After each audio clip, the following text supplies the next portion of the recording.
Pemuda Pelopor itu salah satu program yang tertua nih ya. Program tertua yang ada di Kemenpora tentunya, Pemuda dan Olahraga. Bahkan di saat itu jurinya itu Kak Seto ya, Kak Seto yang pernah saya tampilkan di media sosial. Pemuda Pelopor ini paling terlegend di Kemenpora nih. Nah, bagaimana ceritanya saya bisa di situ ya? Assalamualaikum warahmatullahi wabarakatuh.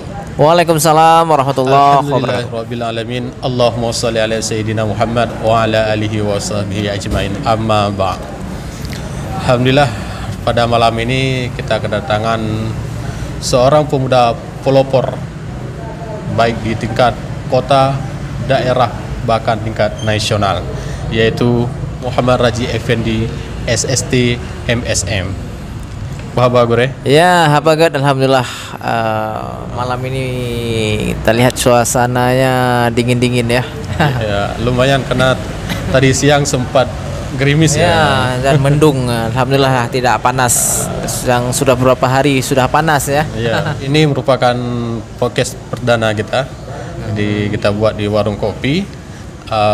Tujuannya biar lebih santai. Ya, yang biasanya di studio ya. kita buat ya. Ya, karena kalau di studio ini nampaknya formal kali. Ya, betul sekali. Ini adalah salah satu sambil ngopi kita berbincang-bincang. Ini adalah salah satu inovasi terbaru mungkin ya. Di podcast di Loksmawe khususnya. Oke, sebelum kita membahas tentang pemuda pelopor nasional nih Gore, mengenal diri dulu, mulai dari pendidikan, organisasi dan sebagainya. Kita mulai dengan pendidikan Gore dulu gimana? Ya, pendidikan saya ditempuh itu SD yang saat ini Min Pekan Cunda itu selama 6 tahun ya. Kemudian dilanjutkan di MSen Madrasah Sanawiyah Loksmawe yang sekarang mungkin MSen 1 Kota Loksmawe ya. Kemudian lanjut tentunya ke SMA Negeri 1 Loksmawe dan lanjut ke perguruan tinggi di Politeknik Negeri Loksmawe dengan jurusan akuntansi, lembaga keuangan syariah, dan akhirnya di S2-nya di Ilmu Manajemen Universitas Malikus Saleh. Di Unimal Guda ya? Ya, tentunya di Unimal. Seorang leader itu yang namanya leader atau pelopor, pemberani lah, pemuda yang berani pasti ada dididik dengan organisasi Guda. Iya, betul sekali. Di ketika sekolah dulu SMP ataupun SMA itu ada mengikuti organisasi apa aja nih Gore? Ya, di SMP ada saya Rohis ya. Kemudian ada beberapa juga organisasi luar seperti pelajar Loksmawe dulunya ya. Ada itu pelajar Loksmawe PL. Kemudian di SMA di situ ada Rohis organisasi keagamaan tentunya. Kemudian juga ada PMR Palang Merah Remaja. Dan dilanjutkan pernah juga mencicipi di waktu kuliah dulu anggota BEM, kemudian pernah juga menjadi ketua himpunan di jurusan saya di Tata Niaga. Jadi Kahim Guru ya. Kahim yang saat ini viralnya itu Kahim. Okay. Mungkin setelah itu baru di kegiatan masyarakat umum tentunya seperti Gerakan Pemuda Subuh. Kemudian juga pernah memimpin teman sedekah Loksmawe dan juga ada beberapa organisasi lain yang tentunya di bidang sosial dan keagamaan. Dan hal inilah yang membawa saya dan membawa nama saya ke agenda Pemuda Pelopor Nasional ini. Oke Gore, kita kembali ke PMR dulu Gore. Ketika SMA nih Gore, jadi anggota PMR. Event apa aja yang pernah diikut selama PMR di SMA Gore? Ada beberapa memang yang saya teringat sekali itu Tunas Remaja di komplek Arun ya. Di situ juga kita membawa banyak medali dan kita bersaing dengan SMK, SMA sekota Loksmawe, dan saat itu kita gabung dua dengan Aceh Utara. Dan situ sangat seru dan juga ada hadir juga peserta dari Medan dan juga dari Medan, dan juga di situ ada pemateri yang hebat dari nasional diundang. Kita di situ banyak melihat ya terkait dengan PMR yang lebih luas. Mantap. Ini belakang-belakangan kemarin tuh Sabar pernah lihat Gore menjadi pembina pramuka nih. Gimana sejarahnya nih dari PMR belot ke pramuka nih? Nah, saya sebenarnya dipramukakan ini ya. Oh, dipramukakan, pramuka sendiri. Ya, setelah saya tamat di D4 Politeknik Negeri Loksmawe, ya saya mengajar dari tahun 2017.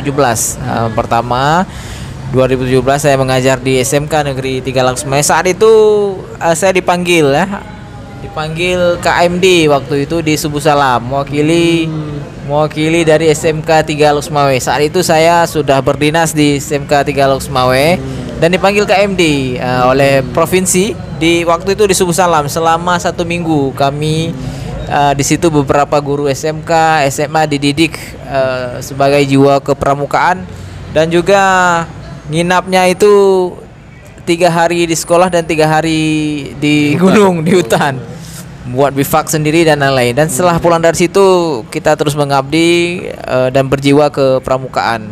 Dan sampai saat ini saya sangat senang dan banyak pengalaman dan banyak ilmu yang dapat kita terapkan di kehidupan sehari-hari sebenarnya di pramuka tersebut. Nih jika kita bandingkan nih Gore, antara PMR dan pramuka lebih banyak manfaat ya. Kalau manfaat itu seolah-olah nggak bermanfaat ya kan. Lebih banyak yang mana kita gunakan dalam kehidupan sehari-hari kita nih Gore, ilmu yang kita dapatkan. Ya, di segi kesehatan mungkin lebih ke ini ya, PMR ya. Kalau lebih ke jiwa pertualang dan lain-lain di dalam kehidupan sehari itu memang pramuka itu sudah mencakup semuanya ada di situ. Kita bisa dididik disiplin juga. Ya, lebih ke pramuka, dan sebenarnya ini sama-sama memang positif ya. Dan sama-sama bermanfaat bagi para pemuda dan juga para di bangku siswa kita di bangku sekolah. Oke, Gore. Ini selama pramuka Gore pasti bertemu dengan Kak Fahmi nih yang mungkin itu rekan saya, teman-teman saya ketika di Min Cunda. Terus satu kelas atau gimana nih Gore sama Kak Fahmi? Pernah satu kelas dari kelas 4, kelas 5 dan kelas 6. Dan berjumpa kembali di MSen. Beliau sangat fokus itu di kepramukaan dan nanti bisa diundang di podcast selanjutnya. Ya, rencana sih memang itu sudah ada dalam listnya. Cuma belum saya hubungi karena baru kemarin dapat kontaknya. Agak sibuk. Oke, Gore. Kita tinggal dulu organisasi di sekolah dulu. Kalau Sabar sendiri nih, kalau mungkin sabar berbeda dengan orang lain. Pengalaman terindah itu lebih di SMP. Kenapa? Karena di SMP itu Sabar dari pertama belajar pramuka, diminta kembali lagi ke pramuka di SMP. Jadi lebih banyak menghabiskan waktu ke SMP. Pembina ya? Pelatih. Lebih banyak menghabiskan waktu di SMP dibanding dengan SMA, sehingga pengalaman terindah itu rasanya di SMP. Kalau Gore sendiri gimana nih? Pengalaman terindah itu di mana nih? Nah, mungkin di SMA ya. SMA. Di mana-mana kita lihat di SMA karena di situ saya melihat semua bidang ataupun kemauan ada musik ya, kemudian juga ada olahraga, dan juga tidak di SMA Negeri 1 Loksmawe itu tidak hanya peserta didiknya muslim semua, dan juga ada non-muslim dan dari situ juga kita bisa belajar toleransi ya. Ketika kita sholat Jumat ataupun kita sholat zuhur ya, mereka standby, dan ketika ada siswa yang tidak sholat, bahkan yang si non muslim ini mengingatkan kepada kita. Nah, itu bentuk toleransi yang ada di Kota Loksmawe. Terima kasih Bang. Selanjutnya juga di kampus juga terindah sekali ya. Banyak juga kegiatan-kegiatan yang pernah kita buat, yang selama ini kita pikir kita tidak pernah bisa membuat ataupun menyelesaikannya. Alhamdulillah bisa kita eksekusi semuanya melalui kegiatan-kegiatan mahasiswa.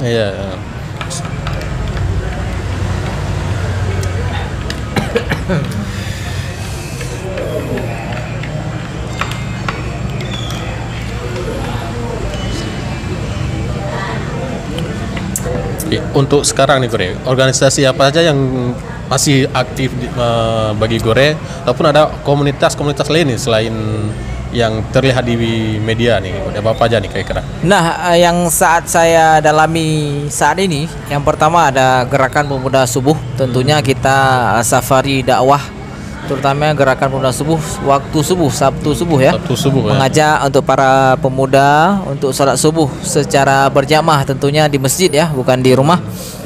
Kalau di rumah apa namanya nih, Bre? Pemudi itu ataupun muslimah ya, bukan muslim ya. Bukan pemuda muslim, karena banyak kita lihat sekarang anak-anak muda ya yang sering terbuang waktunya di kedai kopi, dan kita mulai gebrakan-gebrakan kecil seperti ini, dan alhamdulillah gerakan pemuda subuh sudah mencapai 5 tahun ya. Alhamdulillah. 5 tahun. Sudah lama ya. Sudah lama bergerilya ataupun berkarya ya, mengajak para muda sholat subuh di berjamaah keliling masjid, dari masjid ke masjid. Dan kedua itu ada organisasi teman sedekah Kota Losmawe, dan juga sudah berjalan beberapa tahun ya, sudah 5 tahun, dan di situ kita juga banyak membuat kegiatan seperti pembagian kurban, kemudian membeli kado lebaran, traktir pakaian lebaran untuk anak yatim tentunya. Kemudian juga ada berbagi daging kurban, berbagi sembako dan lain-lain. Dan juga ada pernah beberapa kita rehab rumah tuh di Aceh Utara. Selain itu juga ada forum komunikasi masyarakat Pesangan Raya yang saat ini bergerak. Masyarakat Biren itu yang ada di Kota Losmawe itu membuat kegiatan seperti halal bihalal, maulid dan lain-lain. Di situ saya menjadi sekretaris. Oh, berarti gue asli dari Pesangan. Asli saya Pesangan. Cot Keranji tentunya. Di sebelah Cok Iju itu dekat rumah Haji Muklis Takabea yang jadi bupati saat ini di Biren. Kalau di Cegeri itu rumah mama? Itu rumah orang tua. Kecilnya di Biren ya. Oh, kecilnya di Biren itu pindah ke Losmawe. Pindah ke Losmawe ya. Itu di Gede Kandang. Oh iya, oke. Kembali ke GPS tadi gue. Ini kan ada beberapa pemuda nih mungkin yang ingin bergabung, agak bingung nih gimana cara bergabungnya. Apakah ada dipungut biaya ataupun iuran bulanan, tahunan, gimana nih gue ini? Nah, kita terbuka ya untuk pemuda Kota Losmawe maupun pemuda lainnya. Ya, terkait bergabung itu mereka simpel sekali, hanya bangun subuh dan langsung bisa bergabung di gerakan pemuda subuh. Dan kita lihat nanti kalau memang sudah bergabung, kita ajak beliau di grup gerakan pemuda subuh Losmawe untuk bisa mengakses ataupun mengetahui informasi terkait kegiatan GPS itu selanjutnya di mana. Itu yang pertama. Kemudian ada juga beberapa yang DM nih di Instagram kita @gps_Losmawe itu juga menanyakan bagaimana Bang nih bisa join nggak? Ya, kita terbuka untuk semuanya sebenarnya. Dan tidak ada melakukan pendaftaran seperti organisasi lain. Dan alhamdulillah juga dari muazin, imam dan penceramah kita undang dari kaum muda ya. Kemudian kita perdayakan juga alumni yang baru pulang dari daya, dan coba kita aktifkan di gerakan pemuda subuh Losmawe ini, kita tampilkan sehingga mereka sudah belajar beberapa tahun di daya, bisa diimplementasikan di kegiatan dakwah kita. Sekarang kita berikan panggung mereka untuk ustaz-ustaz muda, imam-imam muda yang sudah pulang dari daya, kita coba tampilkan di masyarakat melalui gerakan pemuda subuh. Dan gerakan ini yang sudah 8 tahun ini tanpa dibayar. Ustadz, muazin, imam dan penceramah yang kita undang selama 8 tahun yang sudah berjalan ini tanpa kita berikan ikramiah. Ini atas dasar keikhlasan untuk kegiatan dakwah ini. Dan alhamdulillah sudah berjalan 8 tahun. Dan imam, penceramah dan muazin ini ikhlas. Ini GPS-nya sudah berjalan 8 tahun. Pasti ada kendala-kendalanya, Gue. Kendala apa aja nih yang biasa sering Gue dapatkan nih di lapangan? Nah, kalau kendala dari jamaah itu susah bangun tidur sepertinya ya. Sudah niat kita malamnya, kemudian kita bergadang mungkin ya. Besoknya susah bangun, alias jam 7, jam 6 baru terbangun. Nah, itu mungkin dari segi peserta ya. Mungkin jaraknya dari rumahnya juga agak jauh. Misalkan salah satu jamaah kita tinggal di Hagutongo. Dan jadwal Sabtu depan itu misalkan di Penter itu mungkin agak jauh. Nah, kita juga memiliki ruang terbuka, ruang diskusi malamnya di grup Gerakan Pemuda Subuh itu. Misalkan kita tunggu di mana mereka untuk mengatasi kendala-kendala tersebut. Titik kumpulnya misalkan di parkiran Islamik ataupun di parkiran Masjid Al Hikmah Cunda untuk kita bersama-sama bergerak ke masjid tersebut. Kendala lainnya mungkin terkait dengan imam-imam ya. Di saat kita tampilkan imam muda ataupun penceramah muda, mungkin ada sebagian jamaah yang senior ini tidak berkenan. Nah, kenapa sih tampil yang muda-muda? Mereka belum paham ini, belum paham itu. Mungkin juga terkendala kita dalam memasangkan ataupun membuat kegiatan, menjadwalkan imam tersebut.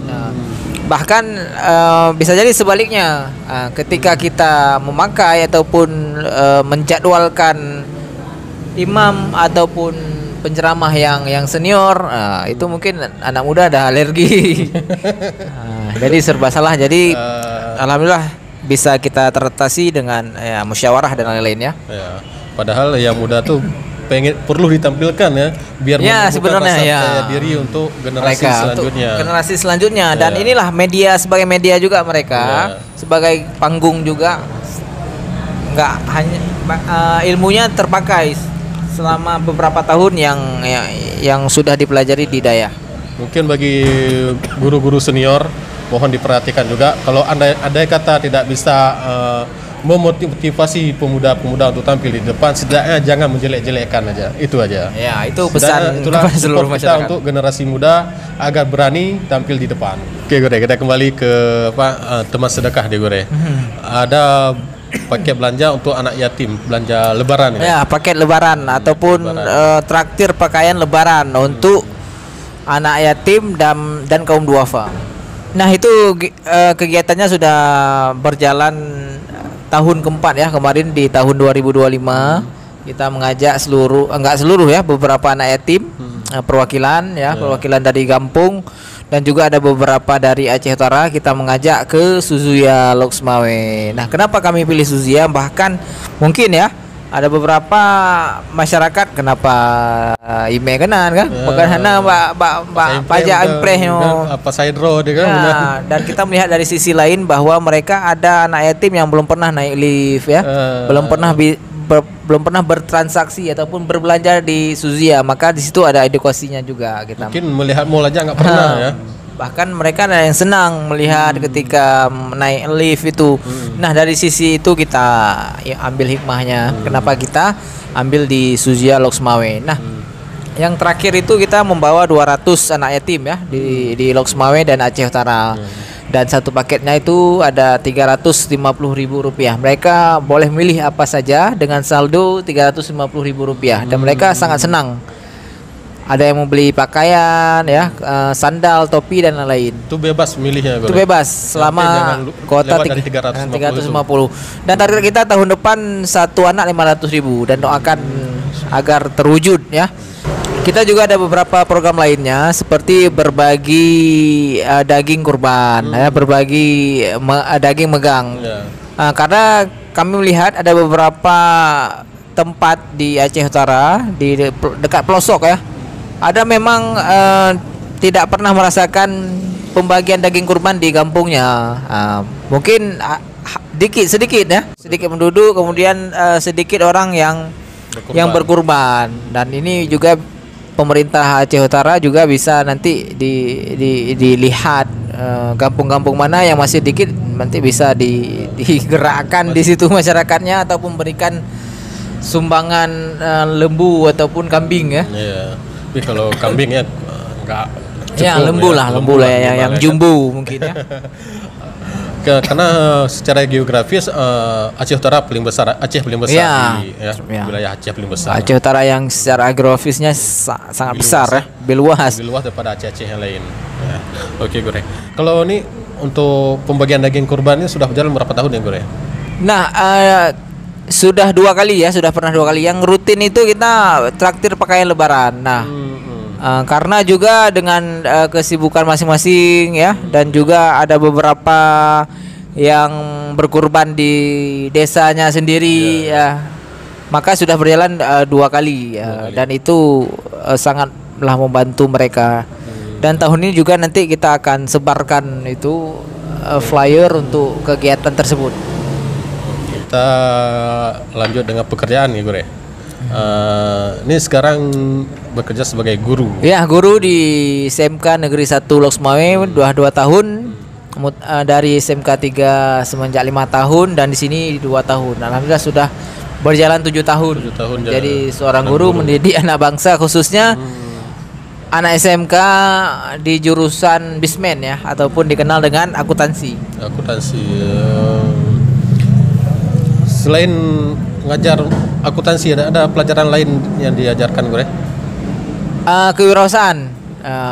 Di sana kami mendidik anak-anak kita untuk berjiwa kewirausahaan. Saya melihat bahwa kalau di SMK itu dominannya anak-anak ekonomi rendah, dan juga karena kita SMK ditarget tidak melanjutkan ya, tujuan fokusnya bekerja wirausaha dan baru melanjutkan. Nah, kalau SMA mungkin melanjutkan ke perguruan tinggi. Nah, karena kita di SMK ini ya, karena kita dituntut untuk semenjak 3 tahun ini alumni kita harus bisa berkarya dan berwirausaha, maka kita coba memberikan ilmu-ilmu pendalaman terkait dengan kewirausahaan. Nah, jadi mereka, bagi orang tua yang tidak bisa melanjutkan anak kuliah untuk di perguruan tinggi, itu masih ada peluang untuk berwirausaha. Nah, mungkin situ.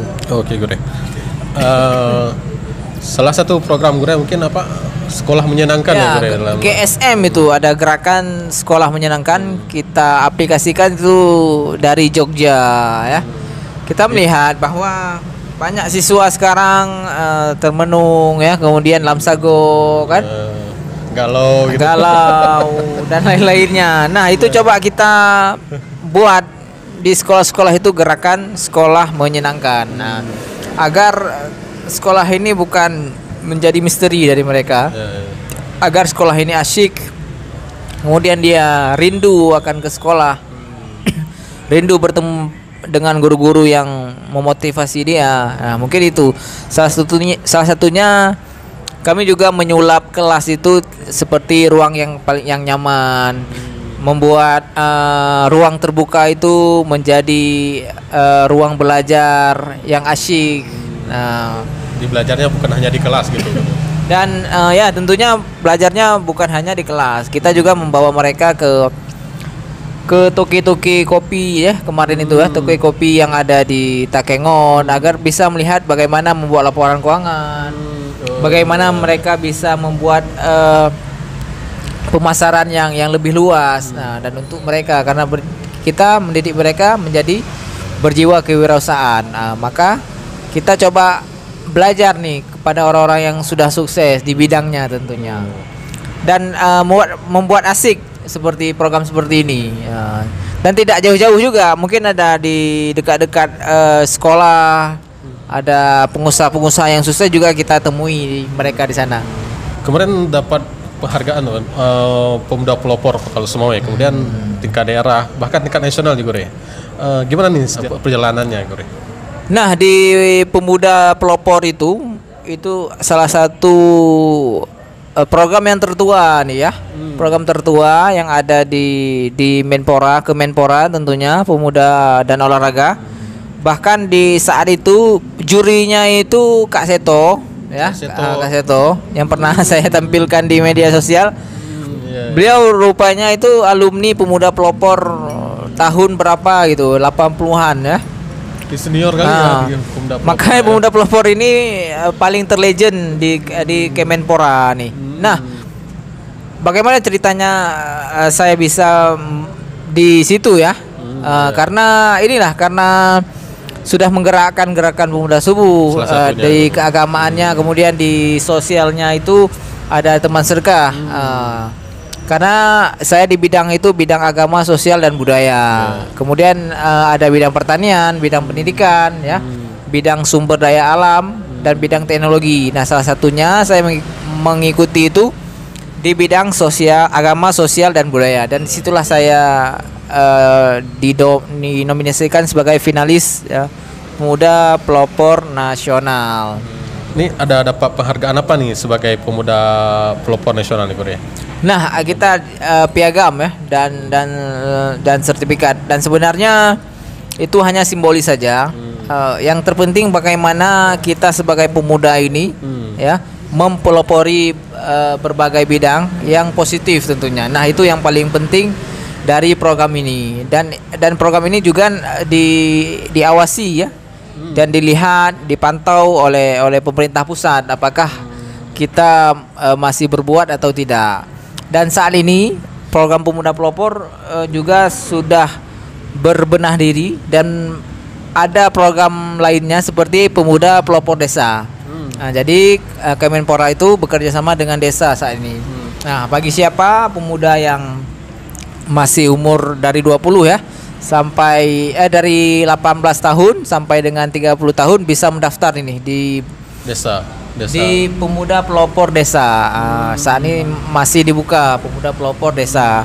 Barang siapa ada membuat inovasi, membuat program ataupun perubahan di desanya, itu bisa daftar. Dan insya Allah nanti jumpa dengan Prabowo jika masuk finalis. Langsung Bapak Presiden, ya. Ya, betul sekali. Mantap sekali. Ini peluang yang sangat besar, ya, bagi siapa para pemuda yang saat ini yang telah membuat untuk desanya masing-masing. Oke, Gue. Ini banyak nih pengalaman sudah Gue bagikan nih. Ini mungkin yang agak sensitif dikit Gue, Ya. masalah jodoh nih, ya. Ya, Ini betul, bagaimana ceritanya bisa berjumpa dengan istrinya nih? Apakah ada pacaran ataupun hanya sebatas ta'aruf nih? Kalau kita kan sebagai yang orang muslim, ta'aruf, ya, nggak pacaran. Ya, ta'aruf ada, pasti ada insyaallah, ya. Tapi tidak lama. Dan malam ini adalah 4 tahun, ya, 4 tahun pernikahan kami, ya. dan alhamdulillah sudah dikaruniai 2 anak, ya. Nah, itu 1 putra dan 1 putri tentunya, dan 1 istri, ya. 1 putra, 1 putri dan 1 istri, alhamdulillah. Nah, perjumpaan kami itu di organisasi teman sedekah, ya. Istri saya itu mengurusi bagian keputrian, saya bagian kepemudaan, ya. Nah, mungkin dari situlah kami ta'aruf dan sampai saat ini sudah menjalani hubungan keluarga suami istri sudah 4 tahun, alhamdulillah. Semoga sakinah, mawadah, warahmah hingga ke jannah. Betul, amin, amin ya rabbal alamin. Oke, Gue. Mungkin sebagai penutup nih, Gue, pesan untuk generasi muda dari Gue ini. Ya, silakan, Gue. Terutama, ya, untuk pemuda Indonesia, ya, dan khususnya untuk pemuda Kota Lusmawe, mari kita bangun, ya, mari kita bangkit. Dan alhamdulillah ini Kota Lusmawe, kota kita yang tercinta ini, banyak sudah media, banyak sudah organisasi, ya, baik itu olahraga, organisasi seni, organisasi keagamaan. Nah, itu coba kita masuk di situ, ya. Dan saat ini masih banyak organisasi lain yang menampung untuk para pemuda, dan kita tidak perlu cemas lagi, tidak perlu galau lagi, tidak perlu menghabiskan waktu di kedai kopi ataupun bermain gadget. Dan selama ini alhamdulillah Kota Lusmawe ini berbagai organisasi sudah muncul yang positif tentunya. Nah, silahkan masuk di organisasi tersebut. Mau kita fokus ke agamaan, masuk GPS.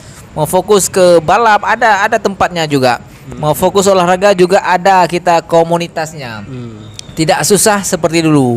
Dulu mungkin pemuda hanya bermain sepak bola saja ataupun main voli saja, ya.